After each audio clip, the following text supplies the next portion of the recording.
പ്രിയമുള്ള സുഹൃത്തുക്കളെ, എല്ലാവർക്കും നമസ്കാരം. ഇൻഫോ മീഡിയ വ്ളോഗിൻ്റെ പുതിയൊരു വീഡിയോയിലേക്ക് എല്ലാവർക്കും സ്വാഗതം. സാമൂഹ്യ സുരക്ഷാ ക്ഷേമ പെൻഷൻ്റെ വിതരണം എന്തായി എന്നുള്ള കാര്യവുമായി ബന്ധപ്പെട്ട് വളരെയധികം ആളുകളാണ് ഓരോ ദിവസവും സംശയങ്ങൾ ചോദിച്ചുകൊണ്ടിരിക്കുന്നത്. കഴിഞ്ഞ ദിവസം ഇതുമായി ബന്ധപ്പെട്ട് ഒരു വീഡിയോ ഞാൻ ചെയ്തിരുന്നു. കാരണം തുക നേരത്തെ തന്നെ വിതരണം ചെയ്യുവാനുള്ള സാഹചര്യമുണ്ട് എന്ന് തന്നെ അറിയിച്ചിരുന്നു. പക്ഷേ രണ്ട് പ്രധാനപ്പെട്ട കാര്യങ്ങൾ കൂടി ക്ഷേമ പെൻഷനുമായി ബന്ധപ്പെട്ട് വരികയാണ്. അപ്പോൾ സാമൂഹ്യ സുരക്ഷാ പെൻഷനുകൾ വാങ്ങുന്ന കേരളത്തിലെ 62 ലക്ഷത്തോളം ആളുകളെ ബാധിക്കുന്ന വളരെ പ്രധാനപ്പെട്ട രണ്ട് അറിയിപ്പുകളാണ് ഇന്നത്തെ വീഡിയോയിൽ ഷെയർ ചെയ്തിരുന്നത്. അതുകൊണ്ട് തന്നെ എല്ലാവരും ഈ ഒരു വീഡിയോ പൂർണ്ണമായി തന്നെ കാണുക. നമ്മുടെ ചാനൽ ആദ്യമായിട്ട് കാണുന്ന സുഹൃത്തുക്കൾ തീർച്ചയായിട്ടും ഈ ചാനലൊന്ന് സബ്സ്ക്രൈബ് ചെയ്ത് വെക്കുക. ഫേസ്ബുക്ക് വഴി വീഡിയോ കാണുന്നവർ തീർച്ചയായിട്ടും ഫേസ്ബുക്ക് പേജ് കൂടി ഒന്ന് ഫോളോ ചെയ്ത് വെക്കുക. വിശദമായിട്ടുള്ള അറിയിപ്പ് നോക്കാം. ഈ ഒരു മാസത്തെ, അതായത് ജനുവരി മാസത്തെ ക്ഷേമ പെൻഷൻ്റെ വിതരണത്തെക്കുറിച്ച് തന്നെ ആദ്യം പറയാം. നമ്മൾ പറഞ്ഞതിനേക്കാളും നേരത്തെ, അതായത് സംസ്ഥാന സർക്കാർ സാധാരണ തുക വിതരണം ചെയ്യുന്നതിനേക്കാളും നേരത്തെ തന്നെ, സാധാരണ 30-ാം തീയതി അല്ലെങ്കിൽ 25-ാം തീയതി കഴിഞ്ഞുള്ള ഡേറ്റുകളിലാണ് ക്ഷേമ പെൻഷൻ്റെ വിതരണം ഉണ്ടാകുക. നേരത്തെ തന്നെ പറയുമെങ്കിലും പറഞ്ഞ സമയത്ത് വിതരണം ചെയ്യാറില്ലായിരുന്നു. അതിനുശേഷം 2-3 ദിവസങ്ങൾ കൂടുതലായിട്ട് ഇതിന് വിതരണത്തിന് വേണ്ടി എടുക്കുകയും അതിനുശേഷം വിതരണം ചെയ്യുന്ന ഒരു സാഹചര്യമാണ്.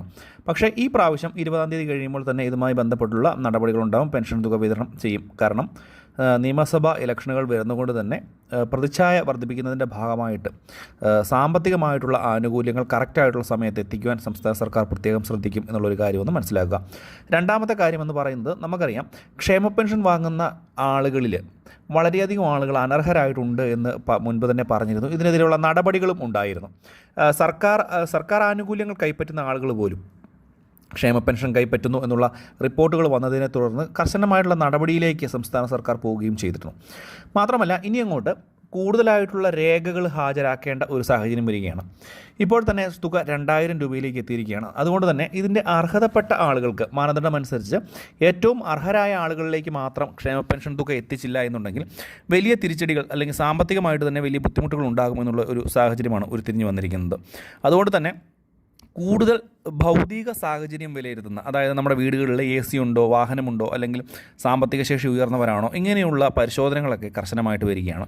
ഈ ഒരു കാര്യം പൊതുജനങ്ങളൊന്ന് പ്രത്യേകം ശ്രദ്ധിക്കുക.